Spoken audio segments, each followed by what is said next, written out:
कोणतेही सणवार आले की सर्वात पहिले आपल्याला आठवते ती पुरणाची पोळी.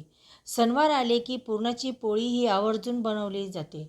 आता ही पुरणपोळी कशी असावी ती अगदी तोंडात टाकताच विरघळणारी, अगदी मऊ लुसलुशीत पुरणाची पोळींचं पीठ कसं मळायचं याची सिक्रेट पद्धत मी आज तुमच्यासोबत शेअर करणार आहे. चला तर लगेच रेसिपीला सुरुवात करूया. तर आज आपण इथे 2 वाट्या हरभरा डाळ घेतलेली आहे. डाळ स्वच्छ निवडून साफ वगैरे करून घ्यायची आहे. त्यानंतर यामध्ये भरपूर सारे पाणी घालायचे आहे आणि 2-3 पाण्याने डाळ स्वच्छ धुवून घ्यायची आहे. अगदी 2-3 वेळेस पाण्याने स्वच्छ डाळ धुवून घेतलेली आहे. त्यानंतर डाळ ही कुकरमध्ये टाकून घ्यायची आहे. आता डाळ शिजवण्यासाठी यामध्ये पाणी टाकायचे आहे. तर 2 वाट्या हरभऱ्याची डाळ होती तर 4 वाट्या पाणी टाकलेले आहे. जर कटाची आमटी बनवायची असेल तर तुम्ही जास्त पाणी टाकू शकतात. अगदी थोडीशी हळद घातलेली आहे. 1 चमचा तूप घातलेले आहे. तूप घातल्यामुळे डाळ अगदी मऊ छान शिजते. चांगले मिक्स करून घेऊया आणि कुकरला झाकण लावून अगदी मीडियम टू लो फ्लेमला आपल्याला 5 ते 6 शिट्ट्या करून घ्यायच्या आहे. गॅसची फ्लेम ही अगदी लो टू मीडियम ठेवायची आहे, नाहीतर पाणी कुकरच्या बाहेर येऊ शकते. आता ही डाळ शिजून घेऊया. तर कुकर इथे मी गॅसवर ठेवते. आता ही डाळ शिजते आहे तोपर्यंत आपण कणिक मळून घेऊया. तर त्यासाठी 3 वाट्या गव्हाचे पीठ घेतलेले आहे. आता पुरणाची पोळी बनवण्यासाठी जे आपण पीठ वापरतो ते एखाद्या कापडाने म्हणजेच वस्त्रगाळ करून घ्यायचे आहे किंवा मैद्याच्या चाळणीने चाळून घेऊ शकता. त्यामध्ये अजिबात कोंडा राहायला नको. अगदी बारीक पीठ पाहिजे. अगदी थोडेसे मीठ घातलेले आहे. आता पीठ भिजवायचे आहे. त्यामध्ये थोडीशी हळद घालून मिक्स करून घ्यायचे आहे. असं पाण्यामध्ये हळद घालून पीठ मळलं की सर्व पिठाला एकसारखा रंग येतो. जर डायरेक्ट पिठामध्ये हळद घातली तर व्यवस्थित अशी मिक्स होत नाही. आता थोडं थोडं करून पाणी यामध्ये घालायचे आहे. याचे पीठ भिजवून घ्यायचे आहे.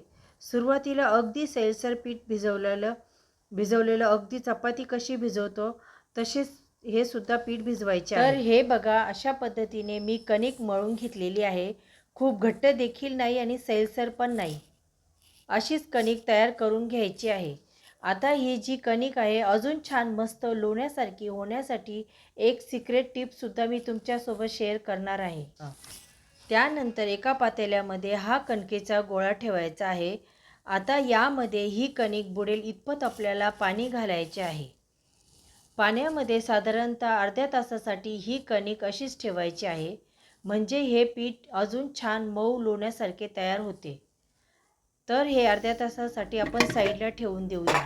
इकडे आपला कुकर झालेला आहे आणि कुकरमधली डाळ पण शिजल्या गेलेली आहे. हाताने बघताच तर मऊसूत शिजले गेलेली आहे. आता एका चाळणीमध्ये सर्व डाळ काढून घेऊया. यामध्ये जे काही एक्स्ट्राचे पाणी आहे ते सर्व पाणी निघून जाईल आणि डाळ कोरडी होईल. आता संपूर्ण डाळ चाळणीमध्ये काढून घेऊया.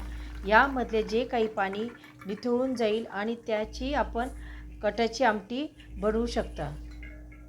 यातले सगळे पाणी निथळून गेलेले आहे. आता हे जे पाणी आहे त्याची तुम्ही कटाची आमटी पण बनवू शकता. जर पाणी थोडे निघाले तर थोडीशी शिजलेली डाळ पण वापरू शकता. काय करायचे आहे, ही डाळ गॅसवर एका कढईमध्ये पुरण शिजवून घ्यायचे आहे. आता गूळ घालायचा आहे. जेवढा आपण हरभऱ्याची डाळ घेतलेली आहे तेवढाच आपल्याला गूळ घालायचा आहे. तर 2 वाट्या हरभरा डाळ घेतलेली होती तर 2 वाट्या गूळ घालायचा आहे. अगदी परफेक्ट गोडीच्या पोळ्या बनवून तयार होतात. एकदा मिक्स करून घेऊया. आता काय करायचं, अशा पद्धतीने मॅशरच्या मदतीने गरम असतानाच ही डाळ मॅश करून घ्यायची आहे. ह्या पद्धतीने बघू शकतात काही मिनिटातच मऊसूत पुरण तयार झालेलं आहे. गॅसची फ्लेम ही मीडियम टू हाय ठेवायची आहे आणि सतत चमच्याने हलवत राहायचे आहे जेणेकरून पुरण तळाला खाली लागणार नाही. साधारणतः 10 ते 15 मिनटं लागतातच पुरण शिजवण्यासाठी, म्हणजेच घट्ट होण्यासाठी. सतत चमच्याने याला मिक्स करत राहायचं आहे. तर यामध्ये गूळ घातलेला आहे. गूळ सुरुवातीला वितळला की हे मिश्रण थोडंसं पातळ व्हायला लागतं. जसं जसं मिश्रण परतत जाऊ तसं तसं पुरण हे घट्टसर व्हायला सुरुवात होते.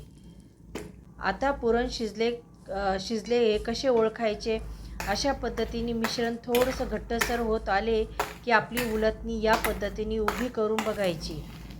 आता तुम्ही बघू शकता ही उलथणी पुरणामध्ये उभी राहत नाही आहे, लगेचच पडते, म्हणजेच पुरण व्यवस्थित शिजलेले नाही आहे. पुन्हा आपण हे 5 ते 6 मिनटासाठी परतून घेऊया. तर हे बघा, बऱ्यापैकी हे पुरण आपलं घट्टसर झालेलं आहे. पुन्हा एकदा उलथणी उभी करून बघूया. तर ही उलथणी पडत वगैरे नाही आहे, अगदी सरळ अशी पुरणामध्ये उभी राहिलेली आहे, म्हणजेच आपले पुरण व्यवस्थित शिजले गेलेले आहे. आता यामध्ये फ्लेवरसाठी अर्धा चमचा वेलची पावडर घालूया आणि थोडेसे जायफळ किसून घालायचे आहे. याची चव एकदम भन्नाट लागते. पुरणाचा गोळा हा घट्टसर झालेला आहे. आता गॅस लगेचच बंद करून घेऊया. आता हे मिश्रण गरम असतानाच एक पुरणाची गाळणी घ्यायची आणि ही डाळ एका ग्लासने मस्त बारीक करून घ्यायची.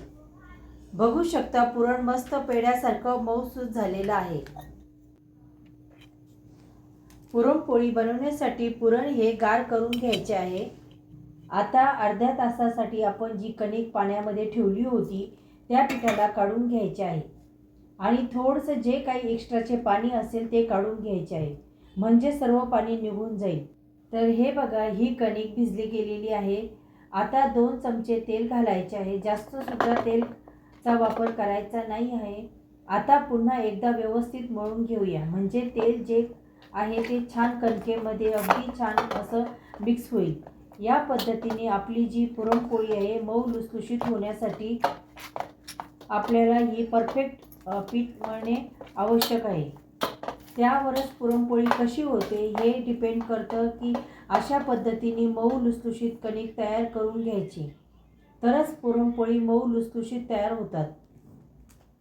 आता कणिक तयार झालेलं आहे आणि पुरण पण तयार झालेलं आहे. पुरणसुद्धा आपलं गार झालेलं आहे. लगेचच आपण पुरणपोळी तयार करायला घेऊया. तर इथे मी पुरणाचा पण गोळा तयार करून घेतलेला आहे.